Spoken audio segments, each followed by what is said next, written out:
The omniscience of God. So what does omniscience mean? Omniscient means all-knowing. As God, the omniscience of God means that God knows everything. There's nothing that God doesn't know. There was a story that happened in 1933. A teacher, a lecturer at Yale University, his name was William Phelps. He was an English literature lecturer. And one year, just before Christmas, he was marking examination papers, and he came across a note on one of the examination papers of one of the students, and the note said the student had written, "Only God knows the answer to this one. Merry Christmas."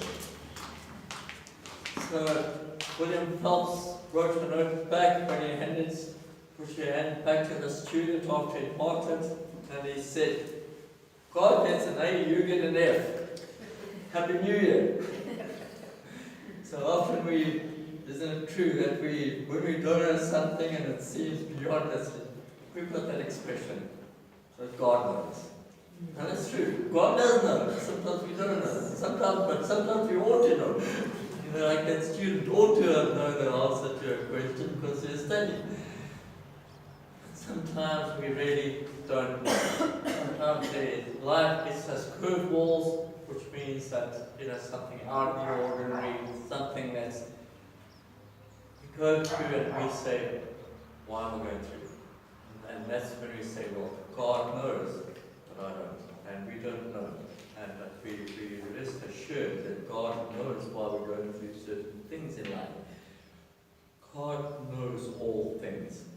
Psalm 139, 1-6. "You have searched me, Lord, and you know me. You know when I sit and when I rise, you perceive my faults from afar.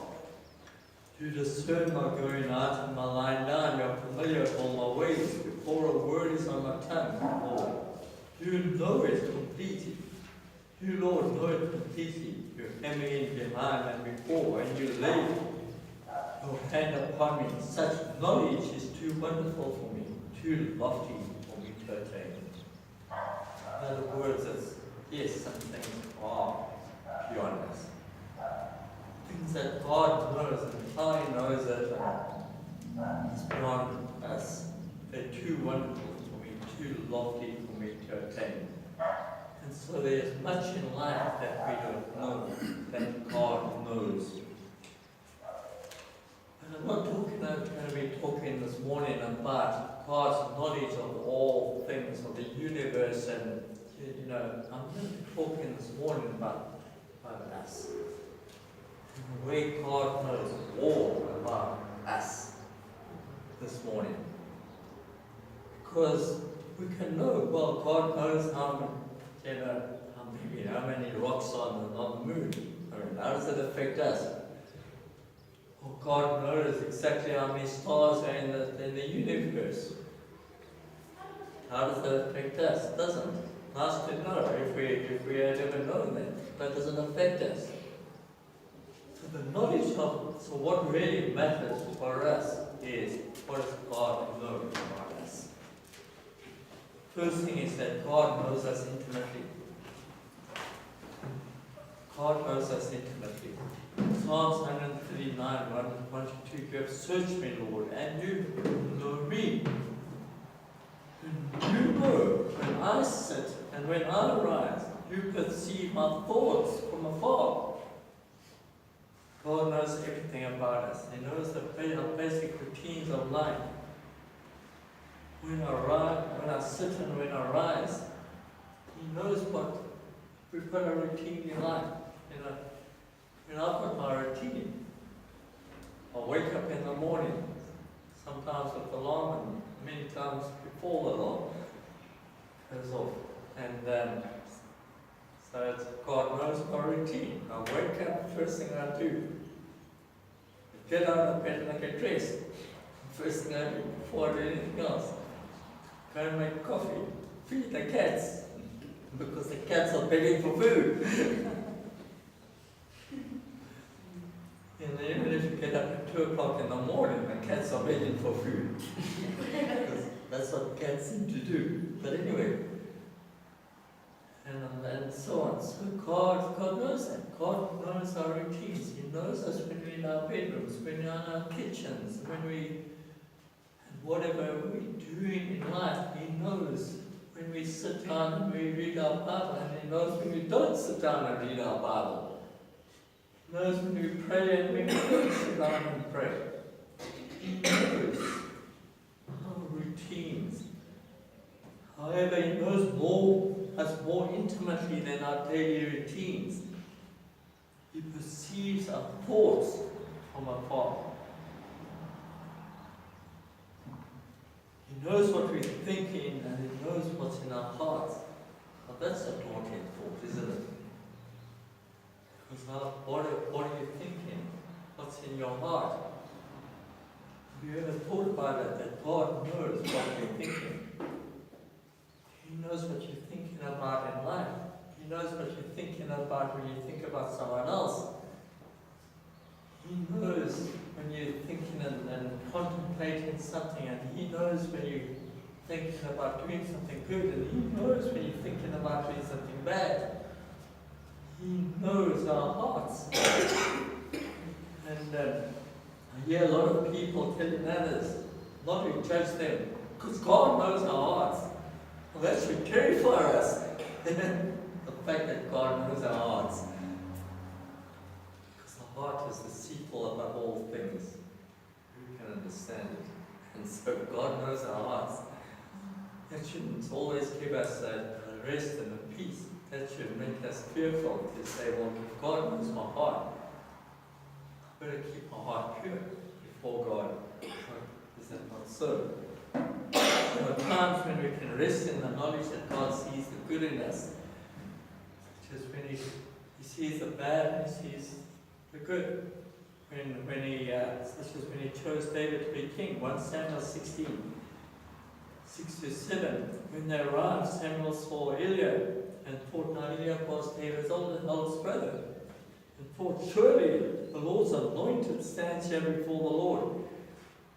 The Lord said to Samuel, do not consider his appearance or his height, for I have rejected him. The Lord does not look at the things people look at. People look at the outer appearance, but the Lord looks at the heart. He saw. The Lord looked at Eliab and saw this is not the right man. He saw the heart of Eliab, and he didn't look, Samuel, even the prophet Samuel, was looking at the outer appearance and saying, man, this surely is the man to be the king of Israel. No. You look at the outward. You see his stature. You see that he's the fourth firstborn. You see his gifts and his abilities. And I see that his heart's not right. See, it was also David's brothers that condemned David when he wanted to oppose Goliath. See, God looked at the heart of David. He didn't just see a shepherd boy looking after the sheep. He looked at a man whose heart was after the heart of God. He looked at David and he saw a pure heart. How was David? Did David sin? Yes, he did sin. But you know what? God knew that he was going to do that. And sometimes, yes, we do mess up in life, but God sees the overall intents of our heart. He sees, when we're going to mess up, and He knows our sinfulness. He knows what's in us. God also knows the wickedness within us, which should fill us with fear and trembling. Luke 16:14-15, the Pharisees who were lovers of money heard all these things and they ridiculed Him, and He said to them, You are those who justify yourselves before men, but God knows your hearts. For what is exalted among men is an abomination in the sight of God. So So the Pharisees were exalting themselves. God knew their hearts. They were the ones who were claiming to be the children of Abraham. They were the ones who said, but God himself is our God, he's our father, and Abraham is our father of our faith. They're the ones who claim to be the upholders of morality and righteousness through the law of Moses. And Jesus responded, what is it? What is exalted among men is an abomination in the sight of God. The way you are doing things and the way you are laying things and weights upon the shoulders of the people is an abomination in the sight of God. And God knows your heart. Your hearts are not pure. And they're saying that to religious people. So sometimes we can be religious people coming to church, putting on a show of religion, yet have hearts that are not right before God. And God sees. God sees our hearts, my friends, and that should fill us with fear and trepidation to say, are our hearts right before Him? God not only knows what's in our heart, but even knows the motives of our hearts. Why we want to do something. Proverbs 16:2, all a person's ways seem pure to them, but motives are weighed by the Lord. Sometimes our actions seem good to us and good to society. But God knows why we're doing it. God knows if our hearts are pure. So we'll see two people doing the same thing, and we'll commend them both for doing good works. The one might be doing it out of a pure heart, not actually wanting to be seen. The other one might be doing it out of a heart of, hey, I hope everyone's looking at me as I'm giving to the poor, as I'm helping this person, and I hope that everyone's seeing what I'm doing in life, and all this good that I'm doing. And basically, see, God sees that kind of motive of the heart, where others were saying, doing it, saying, not about himself, but the thought is, I really want to help this person because they need help. And if I can do it without anyone else seeing me, I'll be happy to do that, because it's not about me. It's about this person needing help. They need food. Let me give them food. See, God sees them. Whereas the other is exactly the same thing. The boastful heart, prideful heart, a heart that makes them the center of attraction. And God sees the motives of our hearts. So He doesn't only see what's in our heart, what's in our thought. He weighs the motives of our hearts, the reasons why we do things. This is why we need to keep our motives pure before God.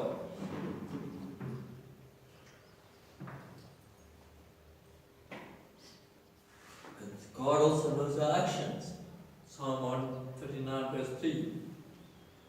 You discern my going out and my lying down. You're familiar with all my ways. God knows every action, seen and unseen by people. Everything that we do, God knows what we're doing. He not only knows that our heart, not only knows our thoughts, He not only knows our motives, He knows our actions.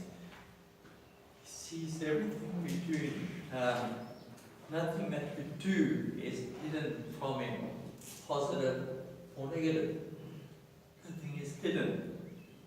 Our business dealings, if we're doing business with someone, He sees if we're doing business with integrity or corruptly. Politicians, He sees politicians who are true and who are committed to Him and whose ways all are righteous before Him, and are dealing in politics with integrity, and He knows corrupt politicians. And none. And maybe people think they're going to get away with it, but God knows. God sees. God knows all things. And no one will get away with corrupt dealings at all. No one. Whether politicians, business, or in life. Sometimes it's not the business people. The traffic cop might stop you and want to give you a fine, and you give him the fine is 500 rand, so you give him a 20 rand instead because it's a lot less. God sees that. God sees that bribery, that you bribe a policeman to get off paying a fine, because bribery is contrary to his will and his actions and the way he is. Because it's dishonesty, and God is an honest God, and He will not bribe. He is anti-bribery. He sees, and He sees what we read, what we watch, what we listen to. He sees everything, and He sees what we watch on TV. He sees what we're watching and looking at and reading on the internet. He sees even what no one else sees. God sees our actions. Places we go to, He sees. If we go to unsavory places, these places sometimes, we go to places like myself and Joan, we go to a pub in Valhalla once a month, and we play pool and go with our biking group. And God sees that, and we know that God sees us, but none of us do. None of our biking group drink alcohol. We go to a pub, and of course the pub owner is not happy with us because we don't drink. So what has he done? He's put up the price of his soft drinks. So it costs us an arm and a leg to drink soft drinks, of course. Whether he's done it for us or for everyone, I don't know, but who knows? But even God sees that. God knows his motives, why he's done that, because he's getting money out of us because we're not buying his alcohol. And we go there, why? Because if you want to, as Brian and Ponka said, if you want to catch fish, you have to go where the fish are. Okay, so if you want to go, sometimes we have to go into places to touch people, but we just go and play pool. Now the people have got to know us there, and then a lot of times the gospel has been shared. Some of our folks right there in that pub this past Friday, not possible, it was so loud, they had people singing, not the normal, but God sees, and He sees the motive of our hearts of going there. And so God sees us when we go to places, but He also sees if sometimes maybe we go to a disco, not for His glory, but for our pleasure. He sees even that. In the midst of all that darkness, and I'm not talking about darkness spiritually, but just physically darkness. Quite honestly, keep me out of discos. I bet I'd been to discos in my young days. But dark and noisy, and I don't know why anyone would go to a disco, but it's a lot of people go there for pleasure. God sees when you go to and hang out with people who are unsavory, drug addicts maybe.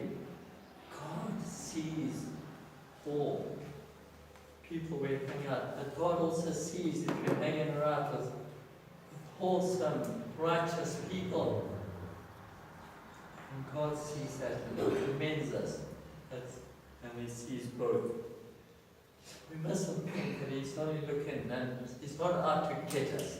Okay, don't think that He sees us. He's saying, you think you can hide from me, you think you can do all that, during the week and come to church and fool me? Well, I've seen you throughout the week. So I don't only see you on a Sunday in church. I see you throughout the week. Where have you been? What have you done? What have you read? What have you watched? I've seen you already. So don't try and fool me when you come on a Sunday. Because God knows us thoroughly. He knows our actions. He knows our devotion to Him and or our lack thereof. He knows it. He knows if we pray or not praying or reading the Bible, not reading the Bible, fellowshipping, not fellowshipping. He knows if we come into church or not come into church. And nothing is beyond Him. Hebrews 4:13 says, nothing in all creation is hidden from God's sight. Everything is uncovered and laid bare before the eyes of Him to whom we must give account. Quite a daunting thought, isn't it? To think that there's nothing that is hidden from the sight of God. Not only does He know our thoughts, our hearts, our motives, and our actions, He knows the words of our mouths. Psalm 139:4. Before a word is on my tongue, Lord, you, Lord, know it completely. God knows what we're going to say, even before we say it. God knows the effect of our words, whether they're going to be destructive or constructive. Which means if they're going to build up or they're going to break down. He knows that. I wonder why He doesn't stop us. He does. He stops us by changing our hearts, you see. From the sand. Because the problem isn't really the tongue, the problem is deeper down. See, He's going to hold us accountable for everything we say. He holds us accountable. Because He knows everything we say. Matthew 12:36-37. I tell you, on the day of judgment, people will give an account for every careless word they speak. For by your words you will be justified, and by your words you will be condemned. We give an account, not just for our lives, but for our words. Growing up with I don't know about you, but we grew up with the saying, sticks and stones may break our bones, but words will never harm you. False. Sometimes words are the most harmful things that you can do to someone. Sometimes those broken bones heal in 6 weeks. The effects of your words can last a lifetime. Sometimes words can drive people to suicide. You know that? You tell people a lie, and that lie, it can be so destructive that they go out and they kill themselves because they believed a lie. They believed a lie that can be anything. Tell them, people tell a lie about them in society. Word gets around, they're so shattered by that lie that's been told that's not true. You go out and commit suicide, and that happens. Words can be destructive, but words can be constructive. They can build up. God sees every word that comes out of our mouth. That what we talk about really reveals the state of our hearts. Luke 6:43-45. No good tree bears bad fruit, nor can does a bad tree bear good fruit, for each tree is known by its own fruit. For figs are not gathered from thorn bushes, nor grapes picked from bramble bush. A good person out of the good treasure of his heart produces good, and the evil person out of the evil treasure produces evil. For out of the abundance of the heart his mouth speaks. So if we always speak in negativity and breaking people down, that's because that's what's in the heart.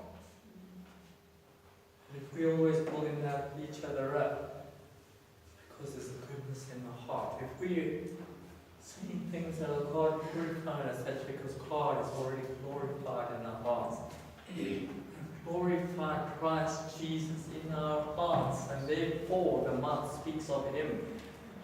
It brings glory to Him. That's if we are always being negative and breaking down and cursing, that's because that is what is in the heart.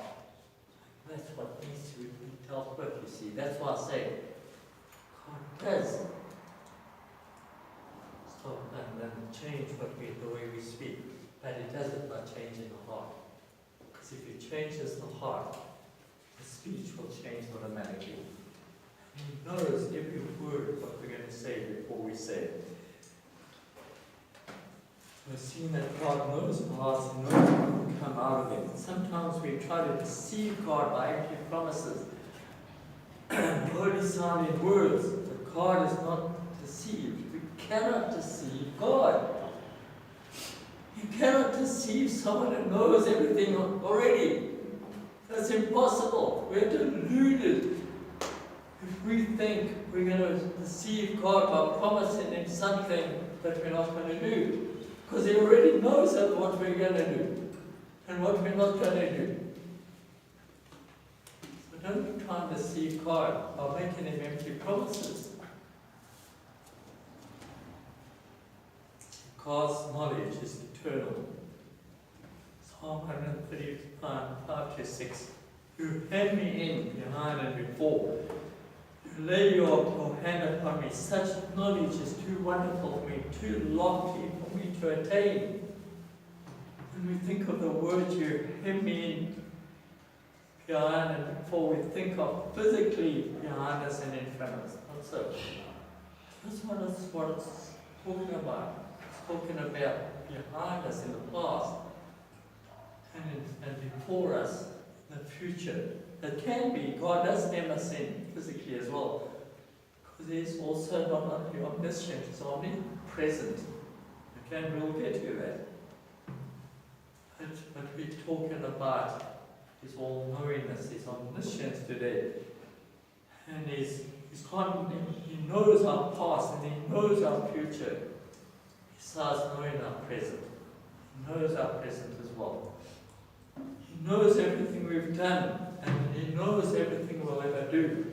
He knows it already.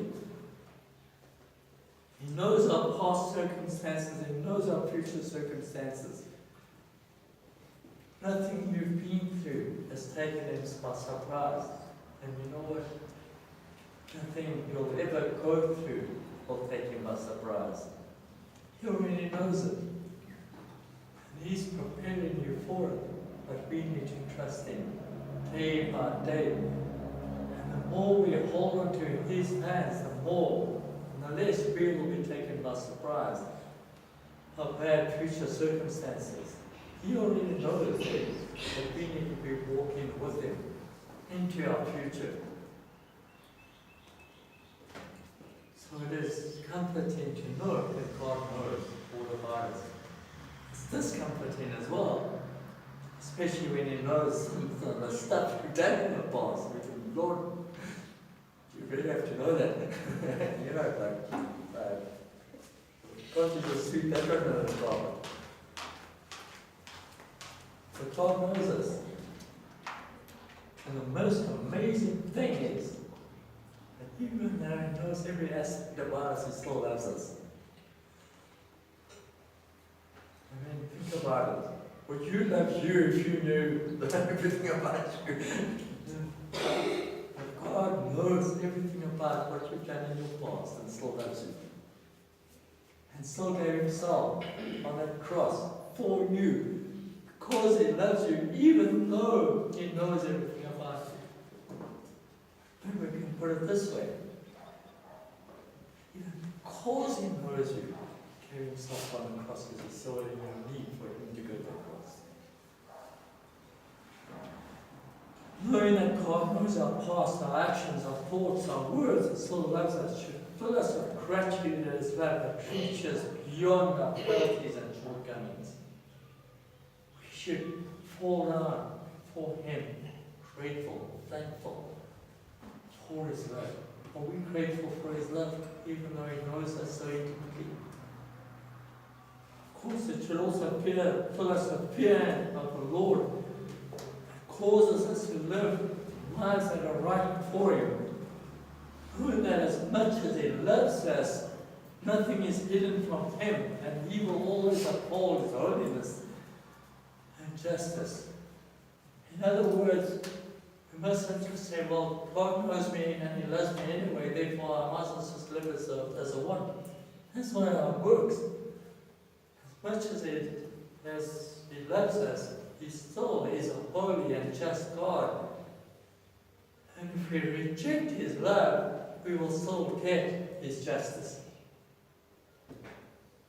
And He knows that He's not a judge.